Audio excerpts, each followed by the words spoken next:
আজকে আপনাদের সঙ্গে কুমড়ো শাকের একটি রেসিপি শেয়ার করব। কুমড়ো শাকগুলো কুটে নিয়েছি। রান্নার জন্য চুলোয় কড়াই বসিয়ে দিয়েছি। কড়াইটা গরম হয়ে গেছে। এখন আমি সরিষার তেল দিয়ে দিচ্ছি।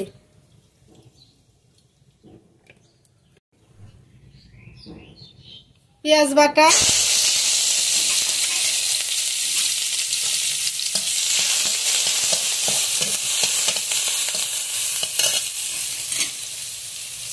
রসুন বাটা,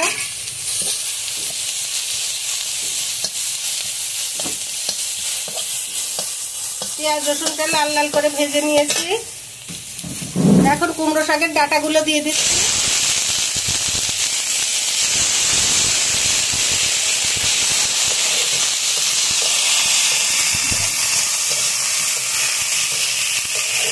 ডাঁটাগুলো ভালোভাবে কষিয়ে নেব।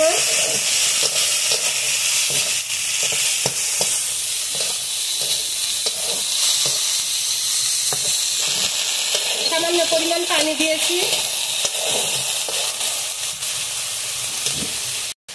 লবণ, সামান্য হলুদ,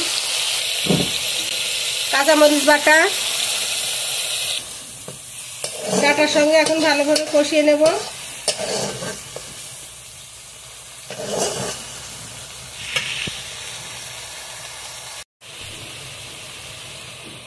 কিছুটা ভাজা জিরে গুঁড়ো,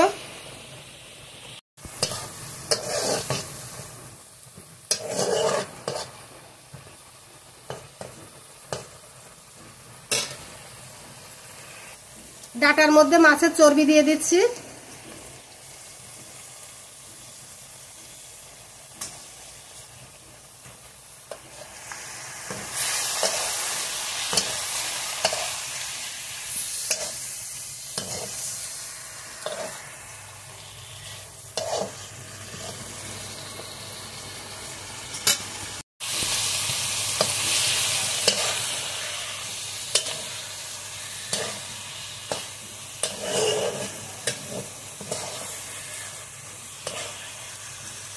আমার বাড়িতে 4 কেজি ওজনের একটা বড় মাছ নিয়ে এসেছিল।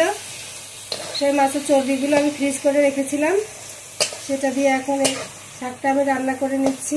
বড় মাছের চর্বি দিয়ে শাক এভাবে রান্না করে খেলে খেতে অনেক ভালো লাগে।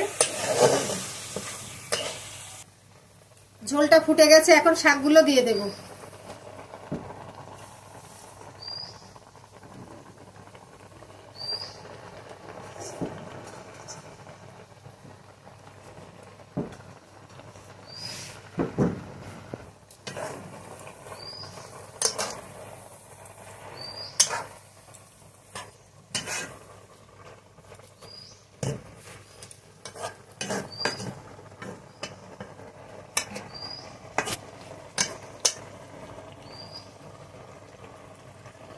শাকটা ঢাকা দিয়ে সেদ্ধ হতে দেব।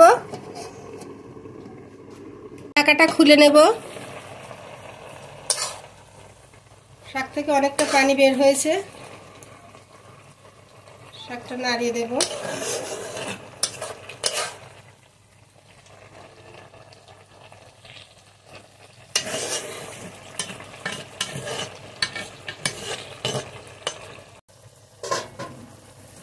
রান্নাটা আমার হয়ে গেছে, এখন নামিয়ে নেব। আশা করি আজকের এই রেসিপিটি আপনাদের সবার কাছে ভালো লেগেছে। ভালো লেগে থাকলে লাইক, কমেন্ট এবং চ্যানেলটি সাবস্ক্রাইব করে আমাদের পাশে থাকবেন।